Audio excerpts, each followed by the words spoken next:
దాంతో ఆగకుండా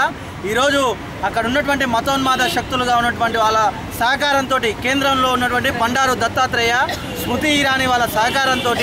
అక్కడ వైస్ ఛాన్సలర్గా ఉన్నటువంటి అప్పారావు సహకారంతో 6 విద్యార్థులపైన అంబేద్కర్ స్టడీ సర్కిల్ నిర్వాహకులపైన సస్పెన్షన్ వేయించారు. సస్పెన్షన్ వేసినటువంటి విద్యార్థులు సస్పెండ్ అయినప్పటికీ యూనివర్సిటీలోనే ఒక గుడారం ఏర్పాటు చేసుకొని యూనివర్సిటీలో ఉండి మమ్మల్ని తరగతులకి రానివ్వాలి, సస్పెండ్ ఎత్తివేయాలని చెప్పేసి డిమాండ్ చేస్తూ గత 15 రోజుల నుంచి నిరసన కార్యక్రమాలు నిర్వహిస్తున్నప్పటికీ అనేక రకాల నిరసన కార్యక్రమాలు నిర్వహిస్తున్నప్పటికీ అక్కడ అధికారులు కానీ అదేవిధంగా కేంద్ర ప్రభుత్వం కానీ స్పందించకపోవడంతో నిన్న ఉదయం నుంచి నిరాహార దీక్షలు ప్లాన్ చేసుకుని నిరాహార దీక్షలు చేస్తున్నటువంటి తరుణంలో నిన్న రాత్రి మనస్తాపానికి గురైనటువంటి సస్పెండ్ అయినటువంటి విద్యార్థి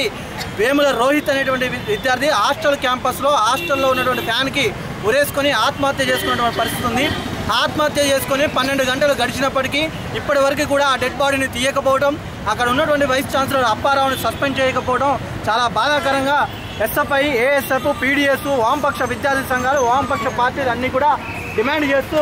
నేడు తెలంగాణ రాష్ట్ర వ్యాప్తంగా బంద్కు పిలుపునిచ్చింది. తక్షణమే వైస్ ఛాన్సలర్ అప్పారావుని సస్పెండ్ చేయాలని, వైస్ ఛాన్సలర్ అప్పారావుని పైన ఎస్సీ ఎస్టీ అట్రాసిటీ కేసు నమోదు చేయాలని చెప్పేసి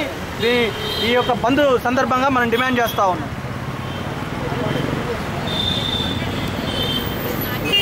కట్ చేయబోయినా